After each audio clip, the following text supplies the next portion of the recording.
Mesdames, Messieurs, bonjour au micro de Radio Shalom, Charles Lugassi. Alors, nous avons le plaisir à notre émission Vox Pop de recevoir aujourd'hui Batia, anciennement Gabriel, ou toujours Batia Gabriel, je dirais, et qui a la particularité d'être une jeune convertie qui vient d'embrasser la religion juive et de se joindre à nous, de se joindre au peuple d'Israël. Et c'est un choix libre. Bonjour Batia. Bonjour. Alors Batia, vous avez fait ce choix délibérément et vous ne l'avez pas fait de façon, je dirais, intéressée dans la mesure où vous avez choisi de venir rejoindre les rangs du peuple juif en toute liberté et de votre propre gré. Il n'y a pas je dirais, des circonstances ou un événement ou quelque chose de particulier qui vous y a poussé ou forcé, ou est-ce que je me trompe, ou est-ce qu'il y a eu un élément déclencheur? Même le mot choisi, c'est peut-être le mauvais terme, parce que je ne crois pas que j'ai choisi de me rendre là. J'ai l'impression que c'est Dieu qui m'a choisi. Et ça, c'est énorme dans tout le cheminement qui nous a menés jusque-là. Chaque personne, j'en rencontre beaucoup, qui font des conversions, ont tous un cheminement différent, ont tous eu un déclic qui vient d'une histoire ou quelque chose. Chaque personne, c'est différent, mais au final, c'est Hachem qui est venu nous chercher. Donc, l'histoire, comment elle a commencé, ça peut être personnel avec chacun. Si vous voulez, je vous raconterai la mienne. Allez-y, on vous écoute. Alors, j'ai 29 ans aujourd'hui et l'histoire commence, j'avais 21 ans. Donc, ça fait déjà quelques années. Je dois avouer que je n'avais aucune idée ce qu'est un juif. Je n'étais pas intéressée à la politique. Je ne savais pas ce qu'était Israël. Je n'ai jamais été intéressée aux religions. J'ai aucune culture religieuse dans mon éducation. Même le catholicisme, je ne connais pas. Alors, moi, on me dit un juif. Aucune idée, je ne sais pas de quoi on parle, mais d'accord, je suis ouverte à tout le monde. Alors, à 21 ans, j'ai rencontré quelqu'un qui est devenu un copain, qui était juif, et pour moi, ça n'avait aucune signification, sauf du fait qu'à chaque fois qu'on avait des conversations, lui, ça finissait toujours en « si Dieu veut ». Et moi, c'était « non, toi, tu veux ». Parce que moi, je ne croyais pas en Dieu, j'étais athée. Et donc, on a eu beaucoup de conversations qui tournaient autour du sujet de Dieu, et je dois avouer que ça me fâchait énormément. Que Dieu était la réponse à tous les problèmes. On pouvait parler d'environnement, de guerre, peu importe, c'était toujours, ouais, c'est ça qui est écrit dans la Torah, Dieu a décidé comme ça, et moi, je ne suis pas d'accord, j'étais athée, donc je ne croyais pas à toutes ces salades, pour moi, c'était des pures salades. Et ça m'a pris du temps à comprendre, mais bon, j'ai accepté qu'on était différents. Ensuite, j'ai découvert une famille merveilleuse qui était pratiquante, qui faisait les Shabbats. La première fois que je me suis présentée à un Shabbat, je dois avouer que j'ai eu l'impression d'être dans une secte. C'était pas ma place, pas du tout. Tous ces gens autour de la table, les hommes avec ce truc sur la tête qui cantonnent des chansons dans une langue inconnue en suivant un livre et... qu'est-ce que je fais là? Moi qui n'ai pas intéressée à la religion, pas du tout. J'avais aucune idée. Qu'est-ce que je faisais là? C'était quoi? Et après, j'ai dû dire à mon copain, écoute, j'étais très inconfortable. J'ai pas aimé manger à la table de ta sœur un vendredi soir. J'ai pas envie d'y retourner. Il l'a pris très personnel. Il comprenait pas. Sa famille a été très accueillante. Et c'est vrai, ils ont été très accueillants. Mais ça a été dur pour moi de dire « Ok, je retourne ».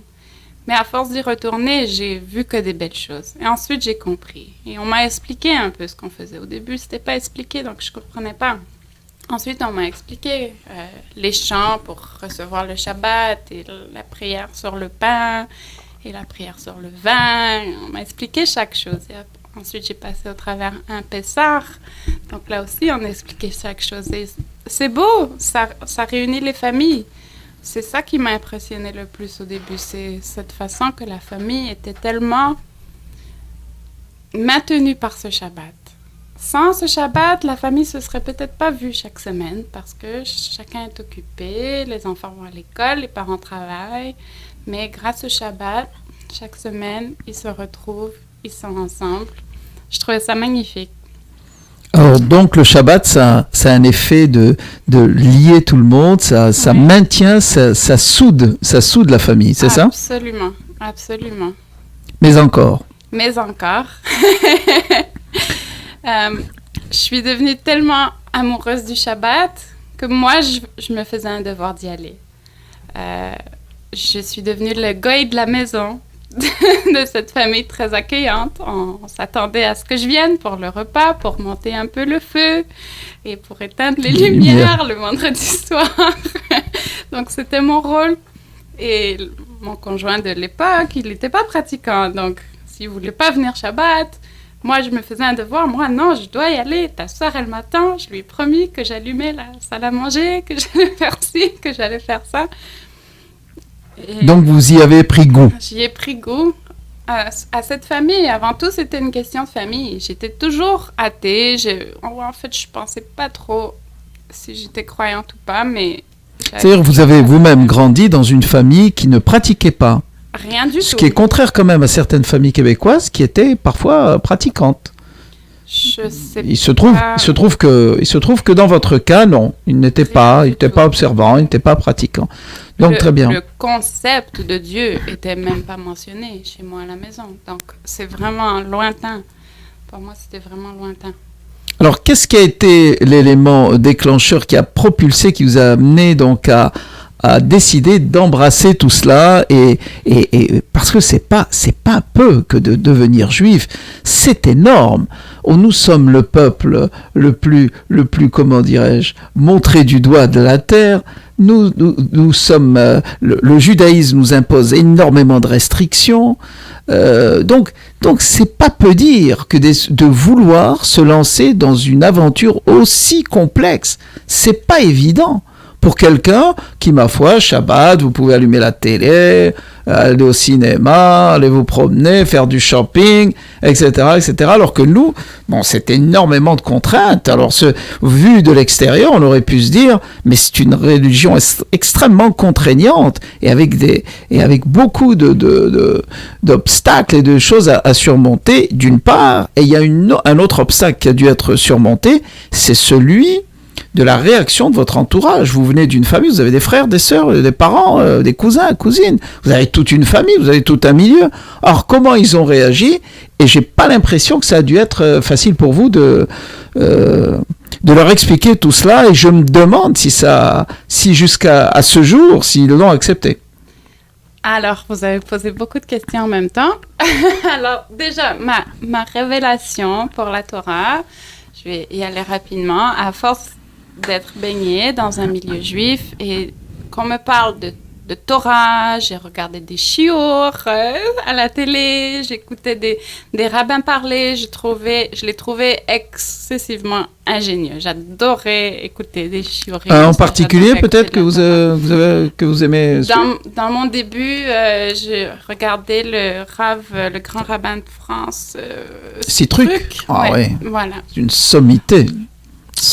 Mais là où j'ai eu le vrai déclic, c'est quand j'ai commencé à apprendre un peu les principes de la Gemara. De la Gematria.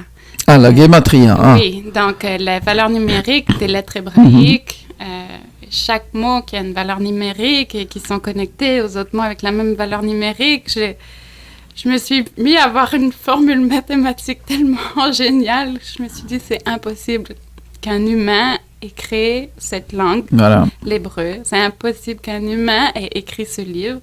Là, j'ai vraiment eu le déclic de me dire, OK, cette Torah, c'est pas un humain qui l'a fait. C'est divin. Et j'ai commencé à croire en Dieu. Et dès que j'ai commencé à croire en Dieu et en croire en la Torah, je voulais faire Shabbat. Je voulais manger kasher.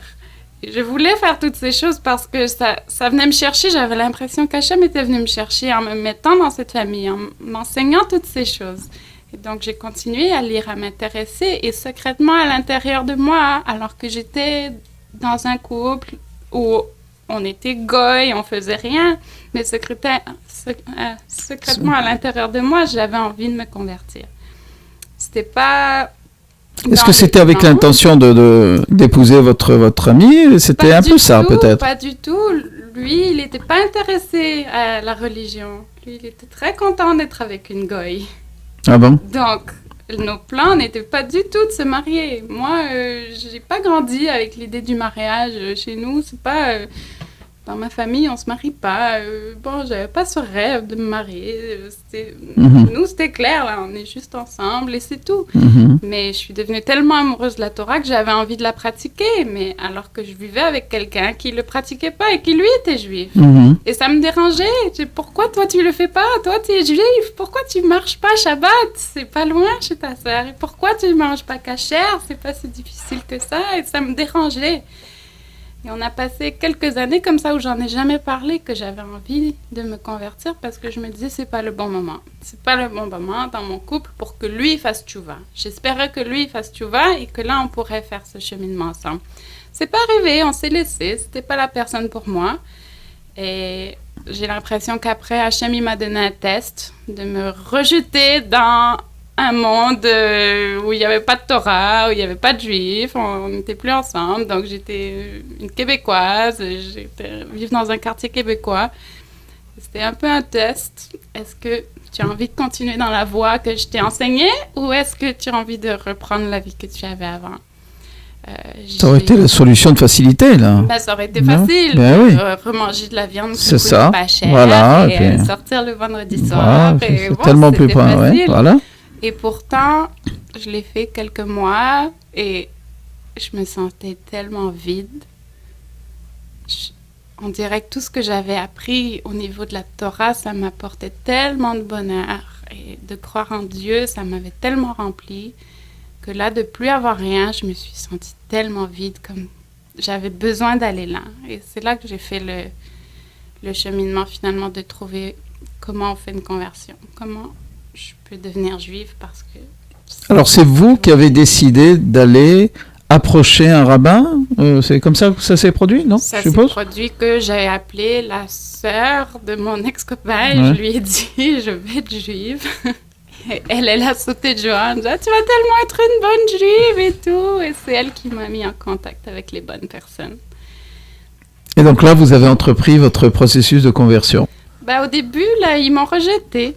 Ah oui? Je suis allée, j'étais certaine que ça se passerait bien, mais en même temps, j'avais tellement de questionnements à l'intérieur. Est-ce qu'ils vous ont rejeté ou ils vous ont rendu la chose un peu plus difficile pour tester votre détermination? Attention, parce qu'il y a une nuance, une distinction entre les deux. Hein? Parce que vous avez appris par la suite que c'était la démarche. C'est-à-dire quand quelqu'un souhaite devenir juif et tout ça, on essaye de voir à quel point il est sérieux. En fait, je suis contente qu'ils m'aient repoussé. Je crois qu'ils ont eu raison de le faire. Donc, je ne sais pas si c'était une question de démarche ou c'est parce qu'ils ont vraiment vu que je n'étais pas prête. Je n'étais pas émotivement prête. Ah, d'accord. Ça prenait tellement de place à l'intérieur de moi, cette décision, cette foi en Dieu. Et pourtant, j'étais arrachée entre deux choses. Je suis allée là-bas, ils me demandaient, mais pourquoi tu veux te convertir au judaïsme? Et je pleurais, je sais pas pourquoi. Je suis attirée. Ils me disent, mais raconte-nous, c'est quoi? Mais je crois en la Torah. Ils me disent, ok, il y a des gens qui croient en la Torah et ils font les 7 lois noachides. Pourquoi tu as besoin d'être juif? Alors ils m'ont dit, va lire un peu sur les 7 lois noachides et si tu sens que tu veux revenir nous voir, reviens nous voir. Donc je suis retournée 6 mois plus tard après avoir lu un peu. Et après avoir eu plein d'événements dans ma vie où j'avais l'impression qu'Hachem, il me mettait sur mon chemin. Regarde, c'est par là que tu dois aller. J'avais toujours des signes dans ma vie qui me disaient, regarde, il faut que tu retournes. Exemple de signe. Nous sommes en compagnie de Batia Gabriel, une jeune convertie qui l'a fait de son propre chef. Et alors, quel genre de signe, un exemple, disons. Juste tombée sur des juifs partout où j'allais, Ah, des d'accord. endroits incongrus. Je Ah. partais en voyage et là, je devenais amie. Ah, ils sont juifs. Ils sont juifs, ah d'accord. J'étais sur le plateau un Shabbat, je rencontre des gens. Ah, ils sont juifs. Qu'est-ce qu'ils font là un Shabbat alors qu'on est sur le plateau? Bon, évidemment, c'était toujours comme ça. Et à chaque D'accord. fois, je me disais, ok, j'ai compris, j'ai compris. Et quand je suis retournée les voir, j'avais beaucoup plus confiance en moi. Ma décision était vraiment faite. Ah, très bien. Donc, j'avais plus cette même... Combien de temps ça a pris tout ce cheminement? Presque 2 ans, une fois que j'ai commencé les cours avec le Beth Din. Oui. Et donc c'est une conversion réelle qui est reconnue ici et orthodoxe et qui est reconnue en Israël. Oui, c'est la conversion la plus orthodoxe qu'on peut trouver à Montréal et ils sont reconnus en Israël. Oui. Ouais, très bien. Et donc tout ça, qu'est-ce que ça a fait pour la deuxième partie de ma question? Oui. Qu'est-ce que ça a provoqué comme réaction dans la famille? Vous avez des parents, vous avez des frères, des sœurs, je ne sais pas. Comment ils ont perçu tout ça? Est-ce qu'ils ont dit au début, je crois que tu as besoin de te faire soigner, va voir un psychiatre ou un psychologue, peut-être que tu n'es pas bien, tu dois pas être net, et un truc comme ça. Ça doit être ça la réaction initiale. Vous venez d'un milieu très québécois, d'un truc qui n'avait rien à voir avec les Juifs. Alors, mes parents sont séparés depuis que je suis petite. Alors, la réaction du côté de ma mère et du côté de mon père était complètement différente. Ma mère l'a d'abord pris très personnel. Elle me dit, mais qu'est-ce que je t'ai pas donné dans ton éducation? Quelle valeur tu as besoin d'aller chercher que je t'ai pas donné? Qu'est-ce que j'ai raté? Elle l'a pris très personnel que je parte vers une quête. Elle appelait ça une quête, que je me cherchais. Je lui dis, non, je me cherche pas. Je me suis trouvée. C'est pas pareil. Est-ce qu'il y a eu un ressentiment vis-à-vis des Juifs de sa part? Un petit peu de ressentiment qui sont venus lui prendre son enfant, quoi. Ça... Pas. Non, pas à ce point-là, d'accord. Non, je crois pas. Et mon père, c'était l'inverse. Simplement, c'était un questionnement de sa part. Un questionnement, oui, qui est un peu normal de la part d'une mère. Oui, bien sûr. Ouais.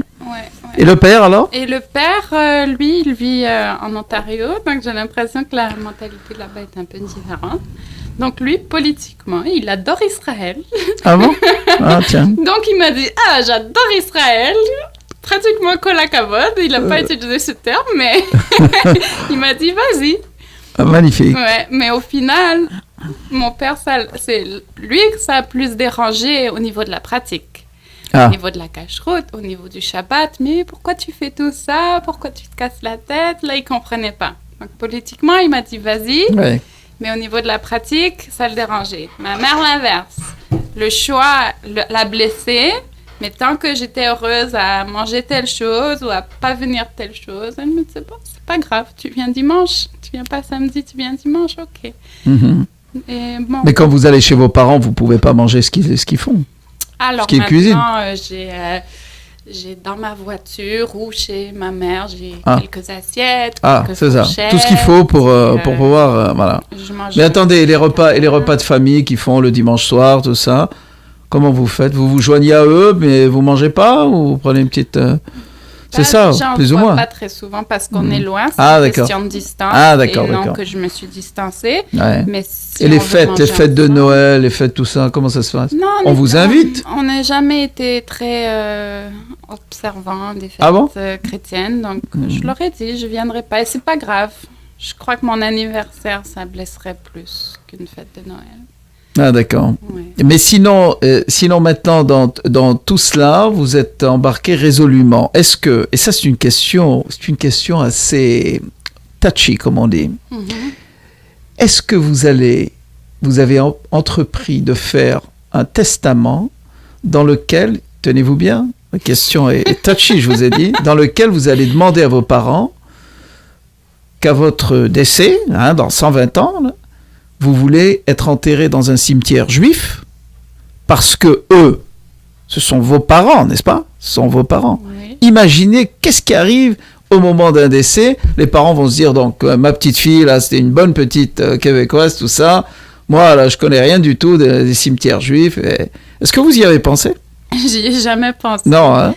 C'est sûr que je voudrais être enterrée dans un cimetière juif. J'aime pas penser à ça, mais... C'est vrai. Mais j'ai jamais pensé à faire un testament ni avant ni après la conversion. Donc, c'est vraiment une question D'accord. que j'ai jamais pensé. Ah, d'accord.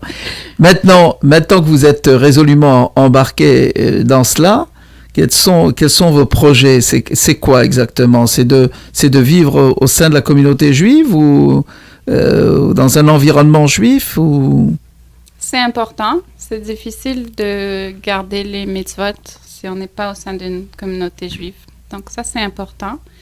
Reste que j'ai un niveau, je dirais, je viens d'un autre monde, je viens d'un autre milieu. Donc je suis quand même ouverte au monde, comme j'ai toujours appris à l'être, mais en même temps, je suis très orthodoxe. Donc c'est d'essayer de combiner les deux. Oui, j'ai vu, vous ne serrez même pas la main aux hommes, c'est ça? Pour dire bonjour. Écoutez, ça doit être difficile dans votre travail de tous les jours. Dans le travail, je ne suis pas encore capable de dire aux clients, je m'excuse, je ne serre pas la main, je trouve ça un peu déplacé. Mais dans le cadre d'une communauté juive ou à la synagogue, je me dis les gens comprennent. Donc là, je préfère aviser, comme ça c'est clair. Mais dans le cadre du travail, si un client vient me serrer la main, oui, je vais lui serrer la main. Mais sinon maintenant, vous comptez aller de l'avant, progresser encore dans votre quête de judaïsme? C'est votre projet? Oui, j'ai envie de garder une vie orthodoxe. J'ai envie de me marier avec quelqu'un d'orthodoxe, mais tout en ayant une ouverture sur le monde, un côté moderne. J'adore les voyages, j'adore la mode, j'adore plein de choses qui ne sont pas exactement des sujets orthodoxes. On appellerait ça modern orthodox. C'est comme ça qu'ils les appellent un petit peu maintenant. Je suis pas très calée en... Non, mais c'est comme ça qu'ils appellent. Okay. C'est comme ça qu'ils les appellent. Eh bien, Batia Gabriel, qui est une jeune convertie qui l'a fait de son propre chef et qui a fait sa propre démarche. Ça fait combien de temps que vous êtes juive? Ça fait 1 mois et demi. 1 mois et demi. Alors, Mazel Tov, félicitations. On vous souhaite une bonne continuation. Vous remercie de votre présence à notre micro ici à Radio Shalom. Et voilà, mesdames et messieurs, donc nous avons eu le plaisir d'accueillir aujourd'hui à nos studios Batia Gabriel, jeune convertie et qui a épousé la religion juive.